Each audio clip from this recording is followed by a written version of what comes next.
Looking for ways to connect closer to your kids and family? My guest will share simple, actionable steps you can start using today, and he will be with us in just a moment, so don't go anywhere. Before we begin, I'd like to thank our proud sponsor of this episode and the Fatherhood Challenge, Ingenious Prep.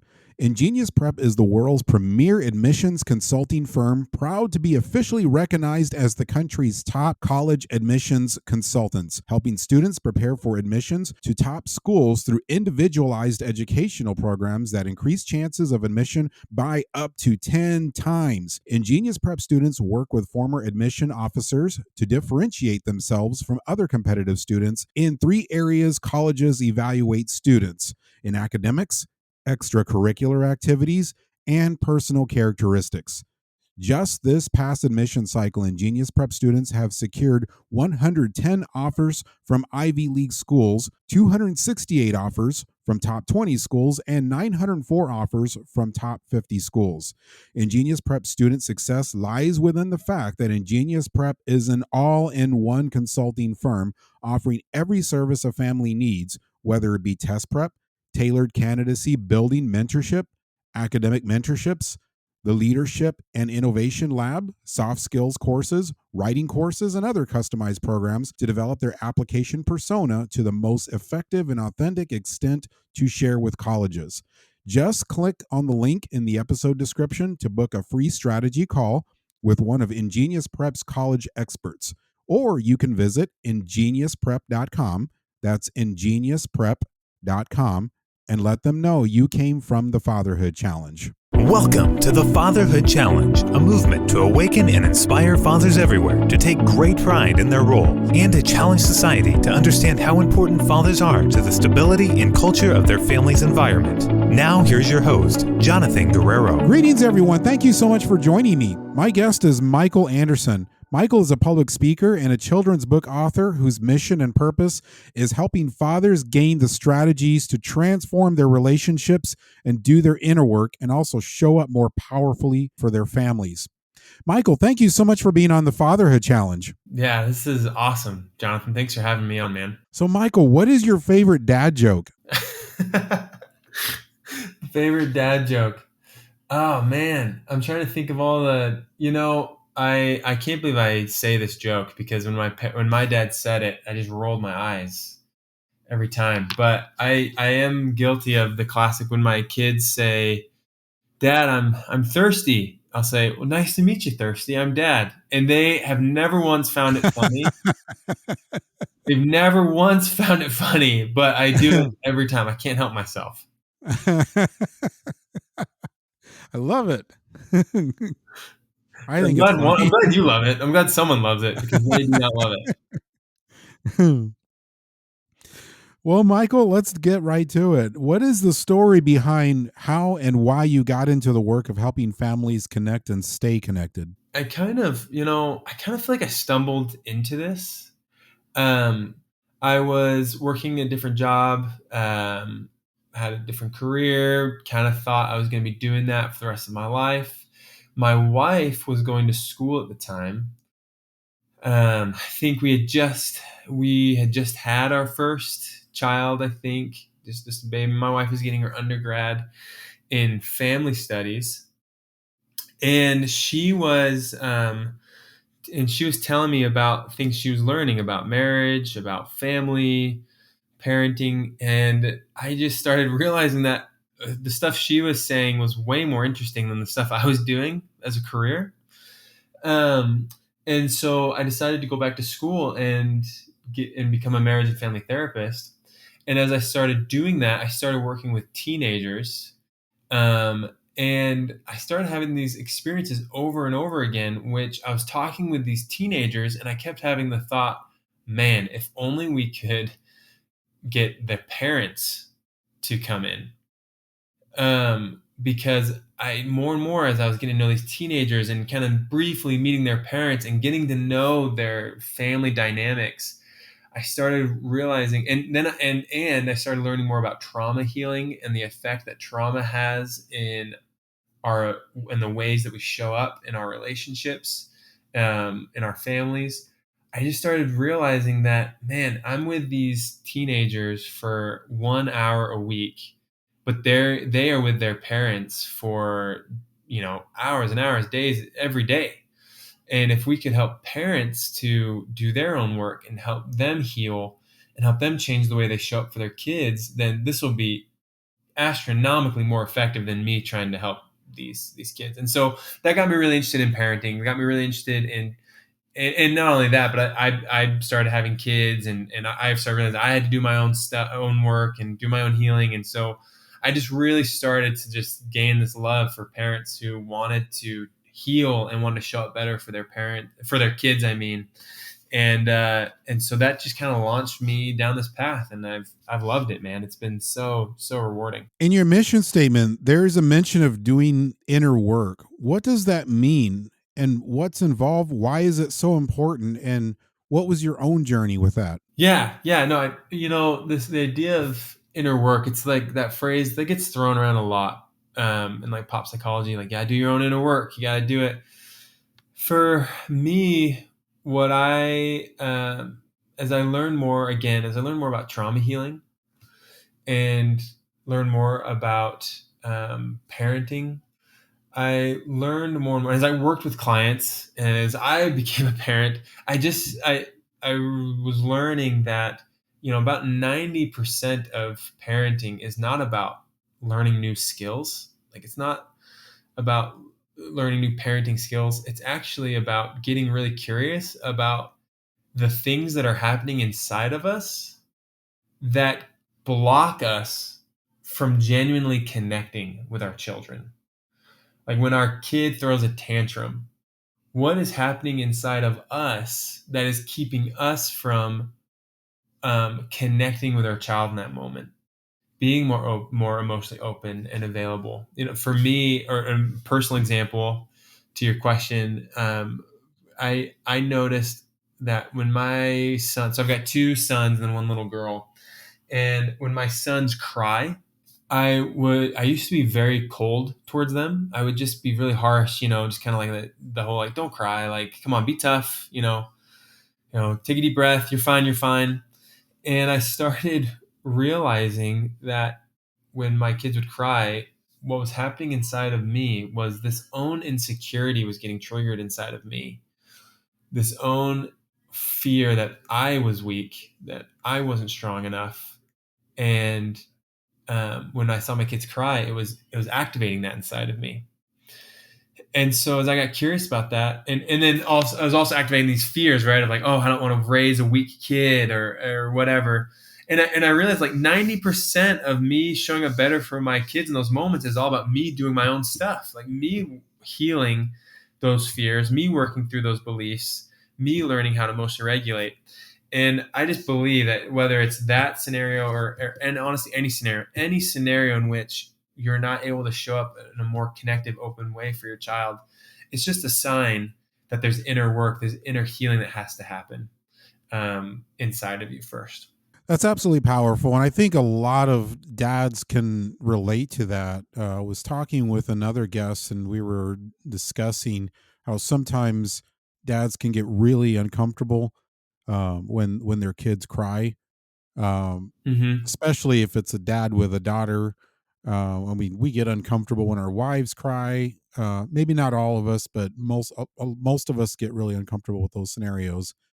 So I love the fact that you touched on to why in a lot of cases that might be, Mm-hmm. and then how we can get past that. There's an inspiring photo of you reading with your kids, and I absolutely love that photo. In fact, I loved it so much that I wanted to make it the episode cover art so guests can actually see it too. Because for me personally, just looking at that photo is inspiring. Why should dads be reading to their kids? How has it impacted their development and your bond with them? Yeah, man. Whew, okay, just a lot of different avenues here. We could take this. There's so many benefits. So, for one thing, we live in such an overstimulated world.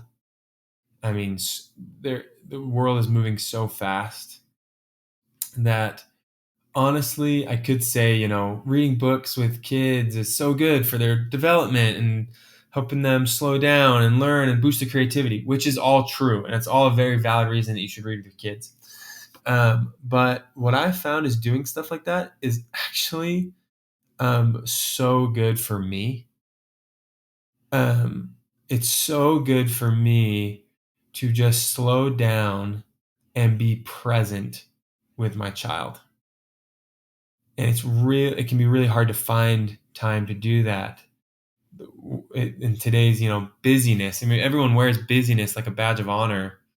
And I'm so Oh, guilty of yeah. wanting to just rush my kids to bed so that I can finally relax and rest or continue some work that I didn't finish or whatever. And I'm guilty of that. And I've noticed that the times when I just am willing to be present and slow down my kids, like, yes, it is so good for them.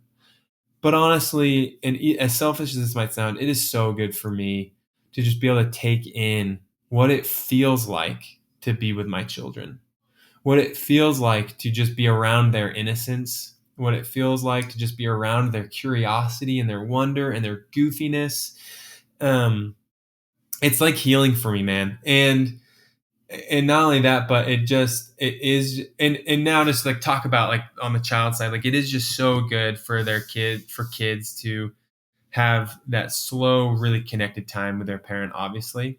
And so I don't want to minimize that at all, but just from maybe a different perspective here. And again, as selfish as it might sound, like I think I need it, man, more than anything. There's something about that time slowing down, and there's something about reading. It's almost as if there's two worlds. There's your world and there's the world of your child or your children.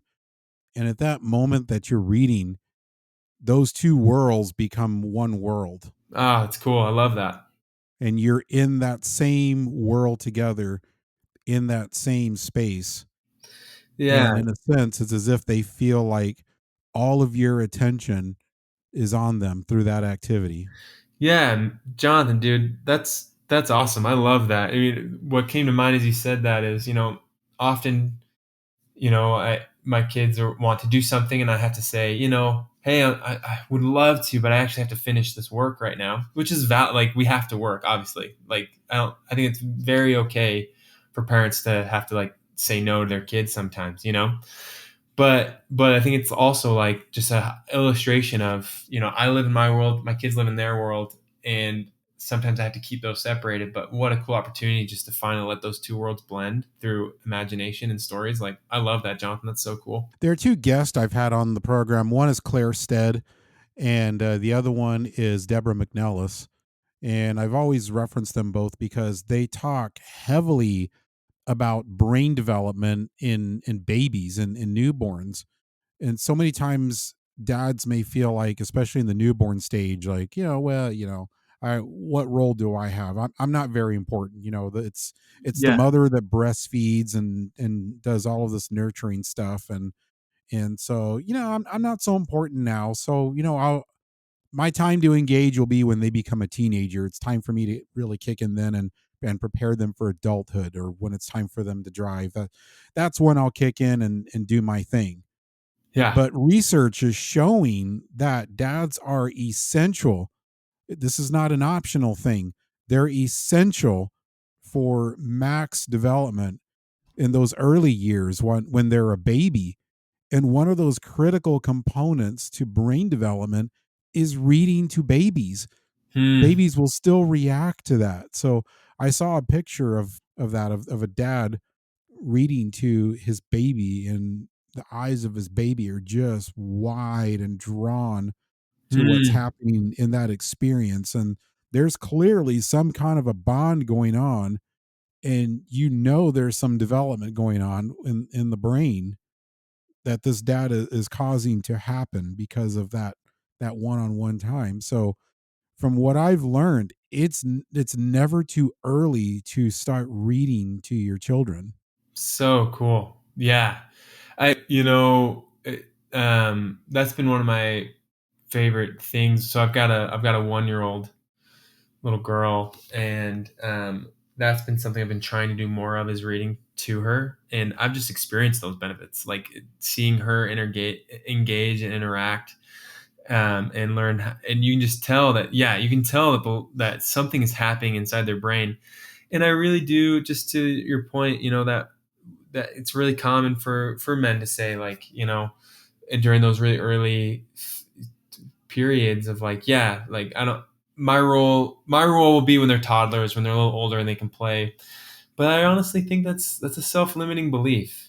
I think that's just a story our brains tell us, and it's not true. Our kids need us from day one, and we need them from day one. I think that's something that's so important for fathers, for myself to understand, is like, yes, our kids need it, but like, we need this bond with our children, even at the earliest stages, is healing for us. So just, love what you're saying, man. One of the earliest memories I can remember of bonding with both of my sons was before they were born and we were coming up with a birth plan.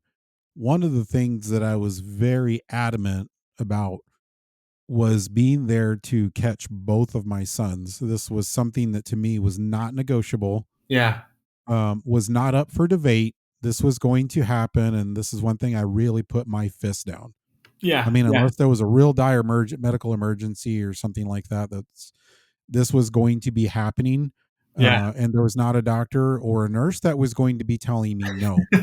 Love it. I insisted. In fact, I'll just say I demanded that the Yeah, very first thing I wanted my son to feel when he came into the world is the hands of his dad on him, yeah. bringing him in, ushering him in. That was to be his first contact with the physical world, So cool. and that happened, and that is one of the most unforgettable moments of my life Wow. when I caught him. There were no gloves. And I really don't care what people's opinions are about that, about the fact that I had no gloves. I don't really care.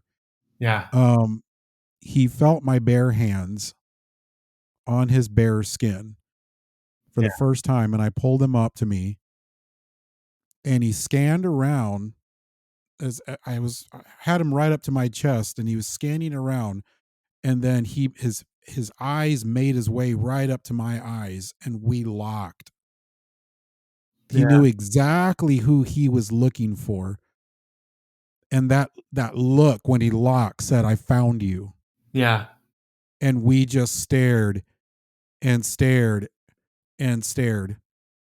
I'm not sure I'm not sure who blinked first or when. It just felt like a long time. yeah, And there was a slight smile. There was this recognition. It was I can't even. That's the best I can describe it.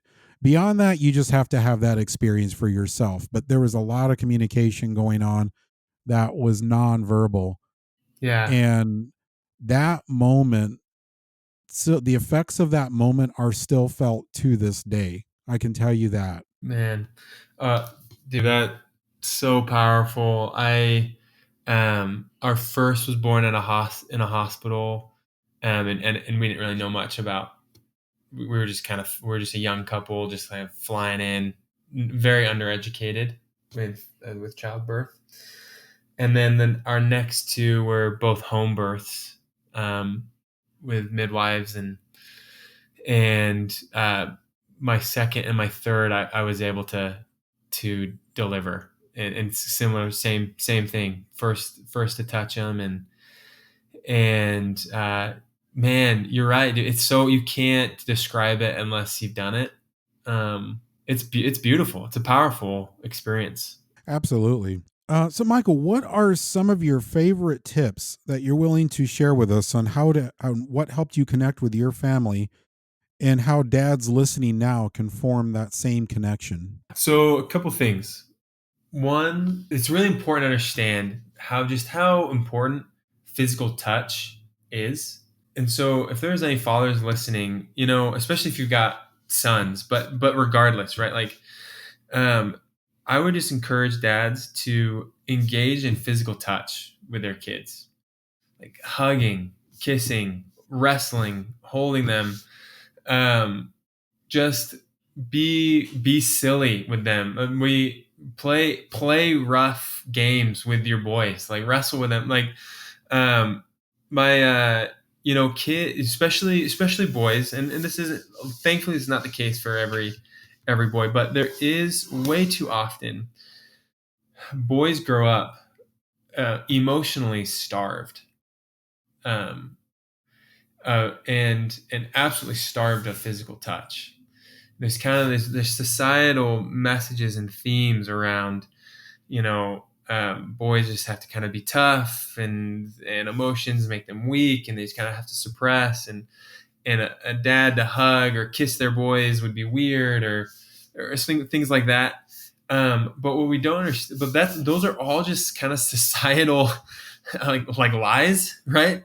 When the truth Yep. is, to for a child to be held by their parent, I loved how you said you brought your son when he was born, just right there, skin to skin, like to hold your child, like it releases like cascades of neurochemical processes that are so good, and healing, to be like held by your parent, to be like kissed by them, to physical touch, like there releases powerful chemicals like oxytocin, endorphins, um, to help you bond. Like oxytocin is the bonding. It's nicknamed the cuddle hormone. It's the bonding hormone that gets released when there's physical touch. And as a dad, you have such a powerful opportunity to bond with your kids through play, through wrestling, being crazy with them, grabbing them, squeezing them, just like having fun with them. That's how kids bond. In fact, oh man, I wish I had the research in front of me, but there's research out there that shows that dads and their children bond more through play, to that type of aggressive kind of wrestling, running around, playing, than they do, but by just like snuggling and cuddling. Um, and so, if you're a dad listening to this, my tip would be come home and just be with your kids physically, just and enjoy that, and it helps them bond, helps them feel secured to you. And if they don't feel secure, we're wired to bond, we're wired to attach, and so if we're not getting that bond and that attachment through those means, then kids will learn unhelpful ways of receiving that same type of bond, right? Through pornography, through substances, like whatever. There are artificial ways to get that same chemical experience, and so if they don't get through you, they'll get through somewhere else, and so just take advantage of that now. That's probably one of the biggest things I would want to tell dads. Let's change directions a little bit. And this might be a loaded question, but here it goes. What happens when dads have past trauma from being abused as a child, for example? What does the path to healing look like? And how do they become and stay present for their families in the midst of that? It's interesting.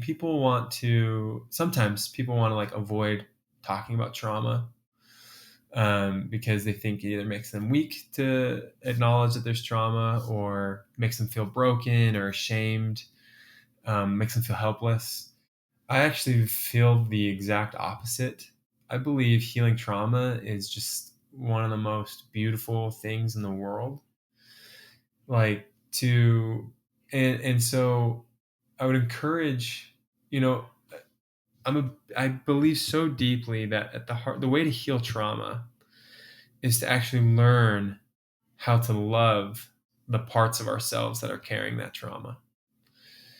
There are so when we go through abuse as a child of any nature, it affects our psyche, and it affects different parts of us that kind of carry on to that pain. These are often very young parts of us that carry on to that pain.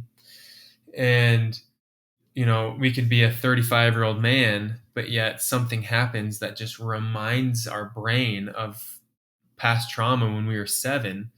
And all of a sudden that part of us that is 7 neurologically carrying on to that trauma, that gets online, that gets turned online. And that's why we have big reactive feelings, and maybe reactive behaviors, and we're like, man, I'm a 35-year-old man, why am I acting like I'm 7? Well, it's because there is a very young part of you that's still carrying trauma that hasn't been processed.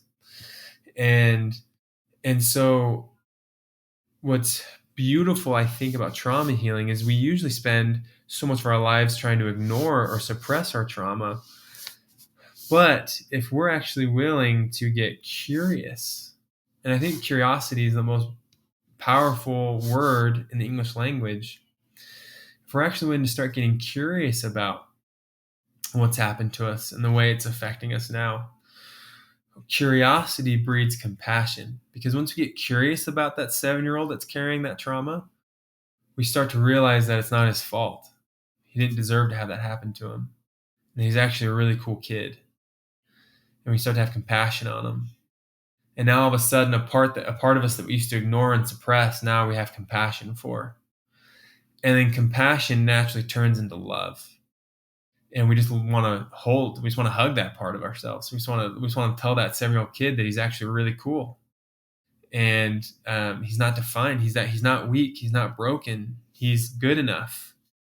And that we love him and that we care for him. And now this part of us that we spent so many years of our lives ignoring and suppressing, now not only are we curious towards them, but we're compassionate. And now not only are we compassionate towards them, but we just love them. And love is at the heart of trauma healing. Like connecting with these parts of ourselves and loving them, that's how we heal. That's how we can finally move on and unburden the trauma that we're hanging on to. And but it starts with curiosity, because sometimes self-love is a big ask for fathers, for men. And so we start just like, are we willing to start getting curious? And hopefully that makes sense. I mean, healing trauma, we could do multiple episodes on that, but hopefully that makes sense as far as just a brief answer to that question. It does. It does make a lot of sense. You've written a book called No More Mistakes. Tell me about this book and how dads listening can get their copy. Yeah. So, it's a children's book. It's the first of hopefully many of a children's book series that I'm working on. The second one's getting published in September. But I wanted to write a book that was not only for children, but also for parents. Again, I was working with teenagers and I was like, man, if we could help parents get in the room and do their own stuff, that'd be great. And then, even better, if we could help parents do their own work and heal, when kids are younger, right? Instead of when they're 15 and 16, about ready to leave the house, like, can we help parents heal when their kids are, 1, 2, 3 years old? And so I wanted to write a book that was fun for a kid to read, but then also had lessons that both a kid and a parent could just kind of talk about together, and parents could read and realize, oh man, like I want to apply that into my life. And so this first book, so the book series is called Jungle Tales. So it follows, a group of jungle animals that kind of live in this community all together. And in each book, they do something together that kind of teaches a mental health principle. And this first one is called No More Mistakes. And it's about the main two characters of this series is this rhino named Rocky, and then this monkey named Manny. And Rocky loves to play basketball. It's actually called Coco Ball, but it's like basketball with a coconut. And he's taking shots, and he keeps missing, and he realizes that he's embarrassed, that he's making mistakes and messing up. And he starts like avoiding all things that could lead to mistakes because he thinks mistakes are bad.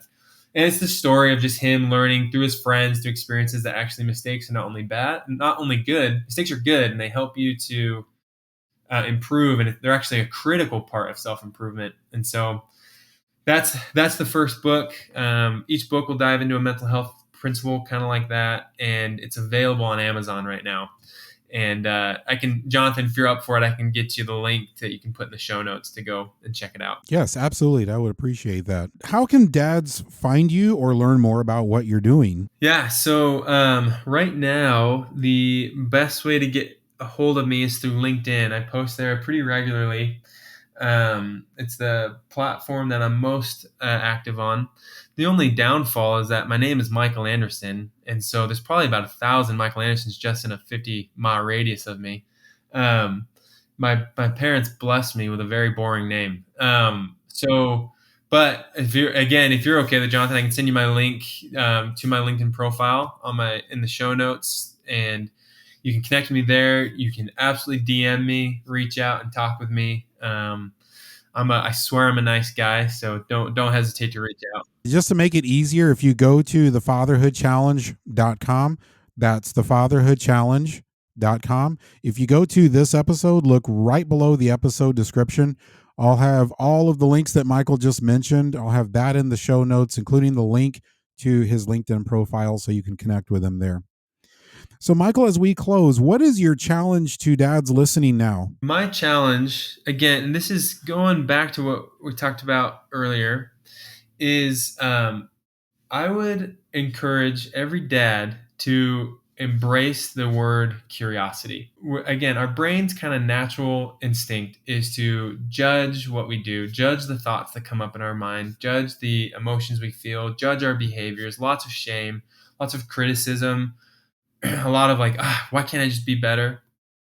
But I want to challenge, I would just throw this challenge out there to dads to take some time today, the next day, maybe go a week and just commit to being super curious with what's happening inside of you and just interact with your kids and interact at work, interact with your partner if you have one, and just get really curious about what's happening in your life that's bringing on thoughts, emotions, behavioral patterns, things like that that you're wishing you could change. And just commit to being curious. Just like check that out. Be curious with yourself and see if you can start to kind of get curious about why you do what you do rather than shaming it and judging it. And as you do that, as you start asking yourself why, and you start getting to know these different parts of you with curiosity, maybe even a little bit of self-compassion, just see if new insights come and see if it makes it easier for you to change when you embrace curiosity rather than being self-critical towards yourself. That'd be the challenge I'd give to dads. Michael, thank you so much for that wisdom. I sure appreciate it. It's been absolutely an honor having you on the Fatherhood Challenge. Thank you so much for taking the time to talk to us. Yeah, Jonathan, thank you so much. Thank you for what you're doing. I think fathers, we need more communities like this. And so I just appreciate you creating a space for fathers to be able to work on themselves and continue to heal and improve. So thank you for having me on. Thank you for listening to this episode of the Fatherhood Challenge. If you would like to contact us, listen to other episodes, find any resource mentioned in this program, or find out more information about the Fatherhood Challenge, please visit thefatherhoodchallenge.com. That's thefatherhoodchallenge.com. I'd like to pause and thank our proud sponsor of the Fatherhood Challenge, Zencastr. If you've thought about podcasting before and realized that you need a lot of different tools and services, those days are over. With Zencastr's all-in-one podcast production platform, you can create your podcast all in one place and distribute to Spotify, Apple, and other major destinations. But the reason I personally use and trust them with the production of this syndicated radio program is their professional broadcast quality sound. There is no better time than now to start your podcast using Zencastr for all your needs. Go to zencastr.com/pricing and use my code FATHERHOOD and you'll get 30% off your first month of any Zencastr paid plan. I want you to have the same easy experiences I do for all my podcasting and content needs. It's time to share your story.